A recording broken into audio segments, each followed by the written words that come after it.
எஃப்ஐஆரும் போட்டுடுறாங்க. இவரை கோர்ட்டுக்கும் கூப்பிட்றாங்க. அப்பப்போ கோர்ட்டுக்கும் போகிறாங்க வராங்க. பிரச்சனைகள் ஆகுது. செட்டில்மெண்ட் கொடுக்கலாமா வேண்டாவா, இல்லை அவங்களுக்கு என்ன தொடர்பு இருக்கு இல்லையா, நிரூபிக்கப்பட்டதா அப்படின்னு கான்ட்ரவர்சி கோர்ட்டு மூலியமாக போயிட்டுருக்கு.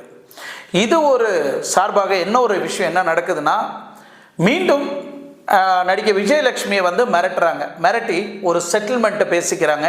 ஒரு தொகையை வாங்குற மாதிரி ஒரு அமௌண்ட்டை நாங்கள் திருப்பி அந்த 50,000 இல்லை அதுக்கு மேலேயே நாங்கள் கொடுக்குறோம், இந்த கேஸை நீங்கள் வாபஸ் வாங்கிக்கணும்னு நைட்டு 12 மணிக்கு கேஸை வாபஸ் வாங்க வைக்கிறாங்க. யார்? நடிகை விஜயலட்சுமியோட நிறைய ஆண்கள்லாம் சேர்ந்து அவங்கள மிரட்டி அவங்களுக்கு ஒரு பயத்தை கொடுத்து எப்படியாவது இந்த கேஸில் இருந்து நீங்கள் வெளியே வரணும்னு போலீஸ் ஸ்டேஷனில் போயிட்டு லெட்டர் எழுதி கொடுத்து அது வீடியோ சேனல் மூலியமாக நிறையலாம் நீங்கள் பார்த்துருப்பீங்க. கேஸை வாபஸ் வாங்கின பிறகு அங்கேருந்து பெங்களூர் சேர்ற வரைக்கும், ஒசூர் பார்டர் வரைக்கும் என்டிகே தலைவரோட தொண்டர்கள் அண்ணன் தம்பி எல்லாருமே அவங்கள ஃபாலோ பண்ணுறாங்க. அவங்க பெங்களூர் போய் சேர்ந்துட்டாங்களா.